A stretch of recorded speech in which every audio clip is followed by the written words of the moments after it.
시편 42편을 보았는데요, 시편 기자가 드리는 기도를 가만히 또 찬찬히 들여다보니까 우리가 드리는 기도와 조금 다르다라는 그런 느낌을 갖습니다. 시편 기자는요, 일반 점잖은 중산층들이 드리는 그런 기도가 아닌 것 같아요. 그러니까 점잖은 기도가 아니에요. 그리고 뭔가 우아하게 드린 기도 같지 않고요, 신사적으로 드린 기도가 아니라 그런 생각이 듭니다. 체면을 생각한다든지, 내 신분을 생각한다든지, 내 얼굴을 생각한다든지, 내 자존심을 생각한다든지, 내가 그동안 살아왔던 사회적 명예를 상당 부분 염두에 둔 그런 기도가 아니구나라는 마음이 들어요. 말하자면 일반적인 사회적 분위기를 고려해서 드리는 잘 정제된 기도가 아니라는 그런 뜻입니다. 시편 기자는요, 오늘 이 기도를 보니까 여리고 성문 가까이에서 막 예수를 불렀던 시각장애인 바디메오가 부르짖었던 그 기도 같아요. 그건 부르짖음 같아요. 마태복음 10장에 보게 되면요, 한 시각장애인 이야기가 나옵니다. 이 사람이 예수님께서 여리고 성으로 지나가신다라는 그런 소식을 들었어요. 근데 앞이 보이지 않으니까 어떻게 찾지는 못하고요, 막 소리를 지르는 겁니다. 예수여, 나에게 자비를 베풀어 주십시오. 나를 불쌍히 여겨주십시오. 막 소리 지르는 거예요. 주위에 많은 사람이 당황을 하게 되었죠. 왜냐하면 이 사람이 많은 사람들이 모인 자리에서 예의도 없이, 사회적 예의란 게 있잖아요. 사회적 거리가 있는가 하면 사회적 예의도 있는데 그런 예의도 없이 막 소리를 지르는 거예요. 사람들이 이제 이 사람에게 좀 자제를 시키는 거죠. 조용히 하라고요. 당신이 이렇게 막 떠들 그런 자리가 아니라고 막 그렇게 자제를 시켰더니 이 사람이 더욱더 소리를 막 지르는 거예요. 예수의 나에게 자비를 베풀어 주십시오. 소리를 하도 지르니까 예수님께서 가던 걸음을 멈추시고 뒤를 돌아보시고 그 사람 불러오라는 거예요. 그래서 시각장애인이 다른 사람의 손에 이제 끌려서 예수님께 오게 되었는데, 예수님께서 이렇게 물으시죠. 내가 너를 위해서 무엇을 해줄꼬? 이렇게 물었습니다. 그랬더니 이 사람이 라피어, 나는 보기를 원합니다. 보는 게 소원입니다. 그렇게 대답을 하죠. 그렇죠. 내가 오랫동안 앞을 보지 못하는 사람이라면, 혹은 날 때부터 시각장애인으로 살아온 사람이라면 제일 먼저 요구할, 제일 먼저 소원할 일이 눈을 뜨는 것 아니겠어요? 그럼 그 이야기를 한다고요. 근데 예수님께서 그 이야기를 딱 들으시자마자 뭐라고 선포하시는가 하면, 가라, 너의 믿음이 너를 낫게 했다, 너를 치료했다, 그렇게 말씀하셔요. 그리고 그때부터 이 사람 눈이 확 밝아지게 되었죠. 자, 그런데 오늘 제가 왜 이런 얘기를 하는가 하면, 이 시편 기자의 기도가 꼭 이 시각장애인 바디메오가 막 부르짖는 것 같은, 울부짖는 것 같은 그런 느낌으로 다가오는 거예요. 하나님 앞에서 큰 소리로 막 부르짖다 보니까 하나님께서 발걸음을 멈추시게 되는 것 같은 그런 느낌이 담긴 기도예요. 하나님의 관심을 끌게 충분한 그런 외침이죠. 그래서 하나님께서 그 외침을 들으시고 반응을 하지 않을 수 없는 그런 목소리가 담긴 기도라는 것을 느끼게 됩니다. 우선 시인은요, 이 바디메오처럼, 거지처럼, 혹은 시각장애인처럼 울부짖는데 1절을 보면 이렇게 되어 있어요. 하나님이여, 사슴이 시인의 물을 찾기에 갈급함 같이 내 영혼이 주를 찾기에 갈급합니다. 주님, 나를 불쌍히 여겨주십시오. 나에게 자비를 베풀어 주십시오. 목마른 사슴이 막 시냇물을 찾아서 헐떡이듯이 헤매듯이 내 영혼의 주를 그렇게 찾아 헤매고 있습니다. 내가 그렇게 헐떡입니다라고 그렇게 기도하고 있죠. 자, 그런데 제가 처음에 말을 했던 것처럼 이 시인의 기도와 우리의 기도가 좀 다른 지점이 어떤 것일까라는 거예요. 이 시인은 지금 하나님과 자신 사이에 뭔가 단절되었구나라는 느낌을 갖고 있어요. 자신이 하나님께로부터 뭔가 소외되고 있구나, 내가 배제가 되고 있구나, 내 곁에 없구나라는 그런 느낌을 갖고 있습니다. 그래서 이런 느낌이 본인에게는요, 어떤 느낌으로 다가오는가 하면 지옥 같다, 지옥 같다라는 그런 느낌으로 지금 우리에게 이야기를 하고 있는데, 바로 이 부분이 우리의 기도와 좀 다르구나라는 그런 생각이 들어요. 시는요, 하나님과 단절된 그 느낌을요, 꼭 지옥에 떨어진 것처럼 그렇게 느끼고 있다는 거죠. 하나님과 잘 대화가 되지 않고 마음이 답답하기도 하고 기도가 잘 안 되기도 하고, 그래서 기도를 쉬게 되었고, 신앙생활이 좀 무뎌지면서 좀 더 무감각해지게 되기도 하였고, 예전에 좀 참 뜨거웠는데 이제는 신앙적 열정도 좀 식어지게 되었고, 또 더불어서 약간 권태기가 찾아오는 것 같은 그런 느낌도 있고, 이제는 좀 대충 살고 싶은 마음도 들기도 하고. 근데 이런 느낌에 대해서 이 사람이 아주 예민하게 하나님께로부터 내가 버림받았구나, 지옥에 떨어진 것 같다라는 그런 느낌으로 받아들인다는 거예요. 보통 신자 같으면 신앙생활 하다가 좀 여유를 갖고 싶을 때도 있지, 그런 느낌이 들지 않아요? 기도할 때가 있다면 이제는 조금 쉴 때도 있지 않아? 아니 어떻게 신앙생활을 매일 그렇게 막 열정 그렇게만 달려갈 수가 있나? 결혼 생활에도 신혼부부 때는 막 그렇게 막 열정이 있고 막 밀착되고 친밀하고 그렇지만, 시간이 지나다 보면 때로는 뭐 싸우기도 하고 다투기도 하고 거리감 좀 생기기도 하고 대면하기도 하고 그런 때가 찾아오는 것처럼 신앙생활에도 그런 때가 있지 않겠어? 그런 마음을 갖는단 말이죠. 그렇죠? 근데 그렇게 우리가 이제 생각하면서 쉽게 넘길 이 상태에 대해서 시인은요 그렇게 받아들이지 않는다는 거예요. 자신이 하나님과의 관계가 지금 느슨하다라는 그 부분에 대해서, 하나님과 대화가 좀 친밀하지 않다라는 부분에 대해서, 또 더 나아가서 하나님께 뭔가 말씀을 드리는데 하나님께로부터 전혀 어떤 응답이라든지 말씀 주심이 없다라는 이 부분에 대해서 이 사람은요 매우 심각하게 받아들이는 거예요. 심각하게. 그럴 수도 있지라고 받아들일 수 있는 그런 부분인데 이 사람은요 매우 심각하게 받아들이는 거예요. 이게 저는 시인의 기도와 오늘 우리들의 기도가 좀 다른 지점이 아닐까라는 생각이 들어요. 이런 얘기를 제가 책에서 보았는데요, 기독교 집안에서 태어난 두 형제가 있었습니다.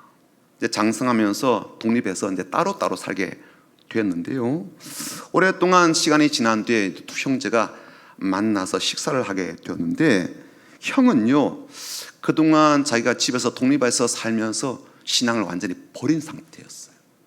신앙 포기하고 신앙에서 떠난 상태였고, 동생은 그럼에도 불구하고 완전히 포기한 상태는 아니었습니다. 어쨌든 그날 저녁에 이제 두 형제가 만나서 식사를 하는데, 동생이 식사를 하기 전에 이제 식사 기도를 하려고 머리를 이렇게 숙였단 말이에요. 그러니까 형이 그걸 보더니 깜짝 놀라면서 이렇게 말하는 겁니다. 야, 너 아직도 그 짓 하고 있냐? 형이 그런 얘기를 하더라는 거예요. 참으로 답답하다는 듯이, 안타깝다는 듯이 동생 바라보면서 그렇게 형이 말하는데, 그 말을 듣는 동생이 띵 하는 느낌이 온 거죠. 자기 그동안 이제 식사를 할 때마다 이 감사 기도를 드리며 살아왔는데, 그 기도가 이제 의미 없는 기도는 아니잖아요, 그렇죠? 나름 의미 있는 기도였는데, 그렇다고 하나님과 굉장히 친밀하고 정말 감사해서 드린 기도는 아니었구나라는 느낌이 온 거예요. 형이 그 말을 하는 순간. 그래서 그날 이후로 이 동생이요 더 이상 식사 기도 안 하기로 결정을 내려버렸어요. 왜 이렇게 결정을 내렸는가 하면, 본인이 형 말을 듣고 나서 가만히 자신의 삶을 돌아보니까 내가 기도를 열심히 해도 변화된 게 없고 기도를 안 해도 달라진 게 없구나라는 그런 마음이 들어서, 해도 그만 안 해도 그만, 그런 생각이 드니까 더 이상 기도할 이유가 없더라는 거죠. 기도를 하든 하지 않든 삶의 변화가 없으니까, 그래 그런 기도 내가 왜 하고 있지라는 마음이 들어서 그때부터 기도하지 않기로 결정을 내렸다는 거예요. 이 동생은 어떤 사람일까요? 어쩌면 이 사람은 한 번도 하나님께 가까이 나아가 본 적이 없는 사람일 수도 있겠다 싶습니다. 하나님을 가까이서 친밀함으로 만나본 적이 없는 사람일 수도 있겠다. 하나님과 깊은 관계를 맺어본 적이 없는 사람일 수도 있겠다라는 생각이 드는 거예요. 그 하나님 앞에 자신의 마음을 내어놓고 하나님께서 주는 말씀을 들어본 적이 없는, 그런 경험이 없는 사람일 수도 있겠다라는 생각이 드는 거예요.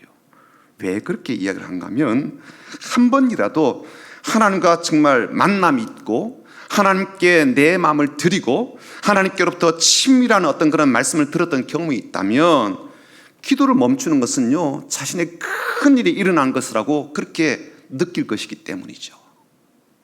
하나님께로부터 아무런 말씀이 없고 하나님의 임재를 느끼지 못하고 하나님의 손길을 더 이상 느끼지 못한다 그랬을 때 이게 그야말로 자신의 가장 충격적인 사건으로 받아들일 것이기 때문입니다. 그동안 그가 기도를 해왔죠. 그렇죠? 식사할 때마다 기도를 해왔는데 어쩌면 그 기도는 그냥 하나님 앞에 자기가 상상한 하나님 앞에 드리는 독벽이었을지도 모르겠다 싶어요. 그가 때로는 울부짖는 그런 외침을 들었다 할지라도 그런 외침 하나님 앞에 내어놓았다 할지라도 내가 생각하는 하나님 혹은 내가 원하는 하나님 앞에 드리는 자기의 어떤 그 마음의 억울함을 토로하는 그런 것은 아니었을까라는 생각이 들기도 해요. 자기가 상상하고 있는 하나님 앞에 내 인생 잘 되게 해달라고, 내 인생 축복하게 해달라고, 앞길에 막힘이 없게 해달라고 간절하게 구하는 그런 수준이었을 수도 있겠다라는 생각이 드는 거예요. 살아계신 하나님을 진정으로 사랑하는 사람은요, 이처럼 하나님과 아무런 교감이 없고 또 더 나아가서 더 이상 친밀한 관계를 맺지 못하고 말씀을 듣지 못한다라고 했을 때 이게 지옥 같은 느낌으로 그렇게 여겨진단 말이죠. 인생의 비참함을 느끼게 됩니다. 하나님께로부터 버림받았다라는 큰 상실감을 느끼게 되죠. 왜 제가 이런 얘기를 하는가 하면요, 우리 애기들 보면 알아요. 애기들은요 엄마가 옆에 없으면요 난립니다. 난리. 그렇죠? 다른 게 다 있어요. 집도 있고 장난감 있고 먹을 거 다 있는데도 엄마 없으면요 난리가 나요. 다른 사람이 찾아와서, 아줌마가 찾아와서 내가 옆에 있어 어떻게 해도 난리가 나요. 엄마 없다고. 왜 그래요? 엄마가 어떤 존재인지 알기 때문에 그렇죠. 엄마가 없으면 자신의 존재는 아무런 의미가 없다라는 생각이 들어서 그렇죠. 누군가 다른 사람 나를 도와주고 보호해준다 그렇게 느끼지 못하는 거예요. 엄마를 친밀하게 느끼는 아이들은요 그런 식으로 반응하는 거죠. 그게 정상이죠. 정상입니다. 그게 애들은 그게 정상이라고요. 그런 느낌을 갖고 살고 있는, 관계를 맺고 있는 엄마가 사라졌을 때 애 느낌이 어떻겠어요? 세상을 다 잃어버린 거죠. 그렇죠? 옆에 있는 사람이 더 이상 나한테는 아무런 의미가 없는 거예요. 지금 시편 42편을 쓴 시인이 바로 그런 느낌과 그런 상태에 있습니다. 하나님을 애타게 목마름으로 찾고 있는데요 그분의 응답이 느껴지지 않는 거예요. 내 삶 가까이 있다라는 느낌을 갖지 못해요. 내게 친밀함으로 곁에 있다라는 느낌을 갖지 못해요. 내 주변에서 지금 일하고 계신다라는 느낌을 갖지 못해요. 내 답답한 문제에 대해서 전혀 관심이 없는 것처럼 내 삶의 주변에서 하나님의 흔적을, 자취를 찾을 수가 없는 거예요.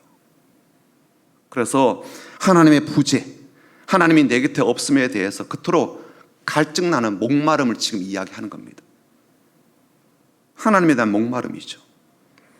게다가 이 사람의 삶의 문제가 더 악화되는 것을 보게 되는데요, 그건 뭐냐면 주변 사람들이 그를 비방하는 것 때문에 그렇습니다. 그걸 조롱해요. 뭐라고 조롱하는가 하면 야 네가 믿는 하나님 어디 있냐라고 이렇게 조롱을 해요. 네가 그렇게 돈을 갖다 바치고 열심히 섬기는 그 하나님이 너한테 아무것도 안 해주는 이유가 뭐요? 이렇게 말을 한단 말이죠. 네가 그렇게 열심히 기도하고 새벽에도 나가서 기도한다고 하는데 그 하나님이 너한테 해주신 게 뭐냐라는 거예요. 네가 일요일 되면 교회 가잖아. 하나님 예배한다고 하는데 그렇게 예배 받으시는 그분이 너한테 뭘 해주셨어? 질병 하나 못 고치는 그 하나님이 너 하나님 맞냐? 그렇게 부르짖어도 조금도 호전시키지 못하고 회복시켜 주지 못하는 그 하나님이 하나님 맞아? 아니 사업장이 그렇게 어렵다고 하는데 그까짓 것, 돈 문제, 거래처 문제, 직원 문제, 그것도 해결하지 못하는 그런 하나님이 네가 믿는 하나님이요? 너를 부자로도 만들지 못하는 그 하나님 나보고 믿으라고? 네 몸뚱아리조차도 고치지 못하는 그 하나님을 나보고 믿으라고? 네 자녀도 제대로 바로 서게 하지 못하는 그 하나님이 진짜 능력의 하나님이요? 너부터 잘 되고 그 다음에 나한테 하나님 믿으라고요. 시인은요 이 사람들이 내뱉는 이 말들이 자기의 뼈를 찌르는 칼 같다라고 이야기해요. 사실상 주변에 뭐 가족이라든지 또 아는 지인들이, 날 잘 아는 사람들이 너 하나님 어디 있냐 이런 식으로 말을 할 때는요, 미치죠. 그렇죠? 우리 참 힘들게 한다고요. 물론 내가 뭐 경제적으로 잘 나가고요, 넉넉하고 가정적으로 순탄하고 또 아이들도 괜찮다, 어떤 문제도 없다면 모를까, 만약 내가 어떤 어려움 가운데 있거나 위기와 그리고 위협 가운데 있다면 이 질문들 어쩌면 우리의 신앙적 근본을 흔들어 놓기에 좋은 질문들이 아닐까, 좋은 말들이 아닐까 싶습니다. 이것보다 내게 더 깊은 상처를 주는 말이 없지 않을까요? 게다가 이 사람들이 나를 염려해서가 아니라 나를 조롱해서 혹은 나를 바보같이 여겨서 무시해서 이런 말을 하고 있다면 이게 말이 아니라 칼이죠. 그렇죠? 비수가 되는 겁니다. 근데 이 말들이 참 우리의 마음을 더 아프게 하는 이유는 뭐냐면 그 사람 말을 듣고 나서 내가 반박을 못 한다는 거예요. 뭔 소리 이 사람아, 그래도 하나님이 좋으신 분이야 라고 말을 해야 되는데 그 말을 듣는 순간 내게 이제 동의가 되기도 하고 그런 부분도 있지 뭐. 그럴 경우 참 우리의 마음이 어렵죠. 그 사람이 나를 비난하기 위해서 했던 말이건 아니면 나를 염려해서 했던 그런 말이건 나도 역시 그런 하나님이 내 하나님 맞나 그런 느낌 속에 있을 때 하나님이 살아계신가라고 의심이 될 때는요, 참 마음이 힘들어져요. 왜냐하면 그들이 나한테 던진 그 말들이 내 속에서도 한 번씩 울컥울컥 올라올 때가 있으니까요. 그런데 신이 한 말을 다시 들어보면요, 9절에 이렇게 말을 합니다. 내 반석이신 하나님께 말하기를 어찌하여 나를 잊으셨나이까? 내가 어찌하여 원수의 압제로 말미암아 슬프게 다니니까 하리로다. 그런 상황 속에서도 이 신이 하나님을 뭐라고 불러요? 나의 반석이라고 그렇게 불러요. 그렇죠? 나의 반석이라. 그런데 나의 반석이라 그렇게 불러놓고요, 뭐라고 또 말을 해요? 어째 나를 잊으셨나이까? 또 그렇게 말을 해요. 이게 앞뒤가 안 맞죠. 그렇죠? 네? 앞뒤가 안 맞는 말이에요. 한편으로 하나님은 나의 반석이십니다 라고 신앙 고백을 해놓고 또 다른 한편으로 하나님이 나를 잊혀졌다 라고 탄식하고 있으니까 이게 충돌하잖아요, 서로. 그러니까 한 입으로 신앙과 좌절이 동시에 튀어나온단 말이에요. 한 입에서 믿음과 절망이 동시에 튀어나와요. 이건 뭘 의미할까요? 저는 이 말씀을 이렇게 생각이 되더라고요. 우리 신앙이 참 견고하게 세워지고 흔들림 없이 사는 그때도 우리가 절망으로부터 멀리 떨어지는 것은 아니겠구나라는 생각이 드는 거예요. 우리가 단단한 믿음 가운데 반석이신 하나님을 믿고 서 있는, 그래서 내 믿음도 반석 같은 그런 상태 속에서도 내 주위에서는 여전히 절망케 하는 그러한 일이 있을 수 있다는 거죠. 절망과 실망이 멀지 않다는 거예요. 그것이 언제든지 내게 찾아올 수도 있다는 거죠. 또 반면에 이걸요, 반대로 생각한다면 내가 하나님께로부터 버림받았어, 하나님 더 이상 응답이 없어, 내 삶에 대해서 관심이 없어, 내 삶에 대해서 개입이 없어, 그 순간에도요 가장 확실한 단단한 반석 같은 믿음이 설 수도 있다는 그런 생각도 가질 수가 있어요. 그렇죠? 이렇게도 되지만 반대로도 되죠. 그렇죠? 어쩌면 우리의 신앙이 가장 순수하고 가장 순결할 때는 의심이 하나도 들지 않고 모든 것이 확실하다, 확신이 서 있다라는 그때보다도요, 이런 비탄 속에서도 하나님 찾는 그 고백 아닐까 싶어요. 탄식 속에서도 하나님의 선하심 믿는 그때가 아닌가 싶어요. 죄 가운데 있을 때도 그분의 용서하심을 믿는 그때가 어쩌면 가장 순수한 믿음의 자리가 아닐까 싶어요. 패배 가운데 있지만 궁극적으로 우리 주님께서 반드시 승리를 주실 것이라는 그 확신을 갖는 그 확신과 믿음이야말로 가장 순수하고 순결하고 하나님께서 그토록 기뻐하시는 그런 신앙이 아닐까 싶습니다. 내 신앙이 스스로 생각해도 온전하고 깊은 신앙이라고 느껴지는 것은 버림받은 것처럼 느껴지는 현실 속에서도 여전히 하나님의 임재를 믿을 때 아닐까요? 하나님이 없다고 생각되는 상황 속에서도 하나님이 내 삶에 가장 가까이 계시다고 믿는 그 신앙이 어쩌면 건강한 신앙 아니겠습니까? 확실한 신앙 아니겠어요? 굳건한 신앙 아니겠습니까? 하나님께서 주목하실 만한 신앙 아니겠어요? 다시 듣고 싶어하는 신앙의 고백 아니겠습니까? 하나님은요, 우리를 도우실 때를 아시죠? 타이밍을 정확하게 알고 계십니다. 그래서 그분이 우리에게 반석되시는 것 확실합니다. 맞아요. 진리예요. 그분이 우리의 삶 피난처가 되시고 우리의 구원자가 되시는 것 정확한 그리고 확실한 진리 맞습니다.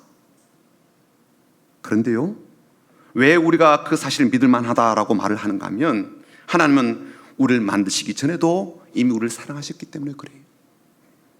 우리를 위한 계획만 갖고 계신 것이 아니라 그 계획을 가지고서도요 그렇게 기뻐하셨던 분이십니다. 창조하시기 전부터 우리를 향한 사랑으로 기뻐하셨던 분이시고요, 우리를 창조하시고 나서도 우리를 바라보시면서 그렇게 좋아하시는 분이시죠. 그러니 그 하나님께서 우리가 실패하더라도 그렇게 두시지 않을 것이며, 또 실패했다 할지라도 그렇게 실패한 자리에 있도록 방치하지 않으실 거예요. 오늘 본문의 시인은요 아주 정직한 사람입니다.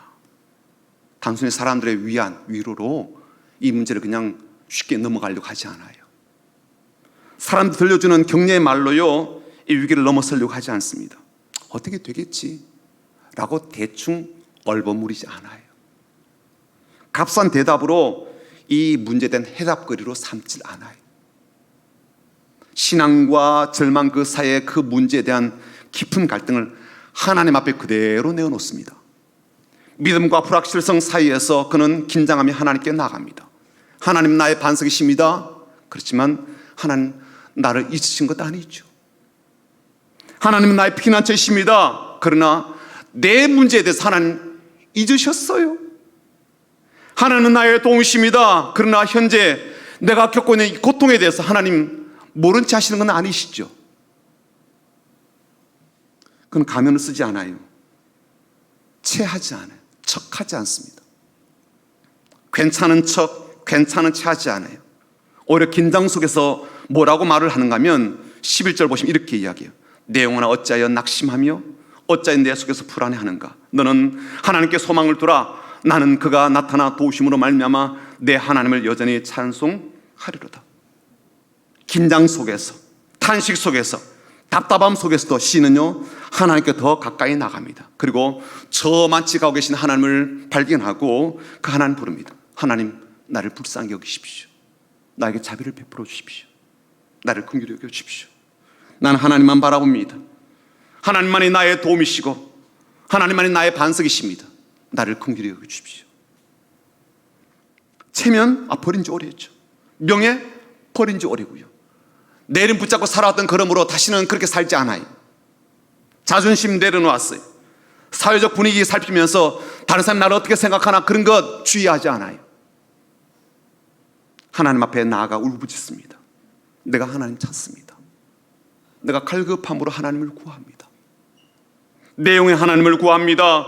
내 영혼이 낙심하여 죽을 지경이 되었습니다. 나를 구하소서. 나를 건지소서. 나를 일으켜 세우소서.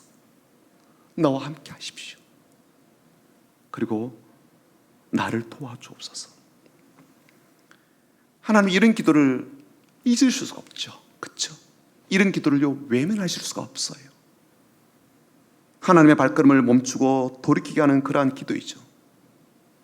시각장애인 바디메오가 그렇게 부르짖을 때 주님께서 발걸음 멈추시고 돌아서셨던 것처럼 오늘 저와 여러분이 이 시인이 가진 그런 마음으로 하나님께 달려가고 하나님께 기도하고 하나님 앞에 찬송하며 하나님 앞에 그렇게 살아가는 저와 여러분 되기를 주님의 이름으로 축복합니다.